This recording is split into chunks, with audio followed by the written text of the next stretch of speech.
Wa nadakum layak malah amala abina hatta mayakunu baina wa baina dur bayak malu biak mali ahli jannati bayan kudu ayat dalam anu sakinan inan dimletek tim waktu ijuling wasiat kamu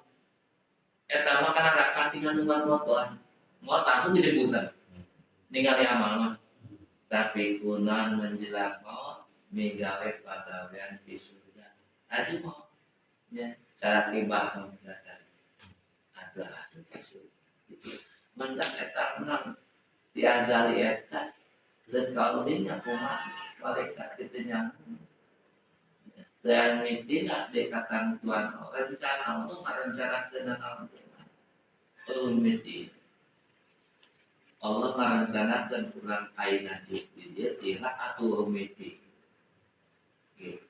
direncanakan di dia mesti dan ayat nah ka'alu kudrat anutan di hadis ayatnya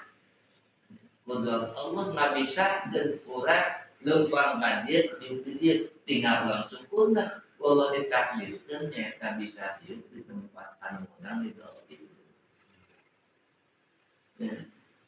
dah di lemah lain dah ya lain ayo merencana Allah jadi mau bisa kena Sabtu aneh jadi mau mah saya anak loh Kasarean. dan direncanakan Allah jasa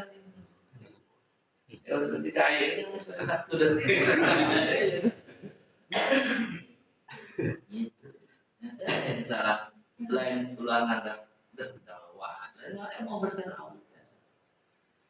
kurang dijelaskan harus berkenal tak menganggap kudu syukur mereka marinya kurang dijelaskan karena pada Tuhan harus menjalankan sehingga kita tidak mau sama ada waladi ada ya recetnya tadi dia Sufyan cerita hadis itu anu mantap tapi tak urang leungit perasaan teh nggak dipikir ibadah terus belum tentu kakak sudah di mana pemaksiat ke panitna campur tak kenara bantah ketika nempuh di lemah maksiat hati urang tertentu nang kakak temu buah mamung Allah memuliaan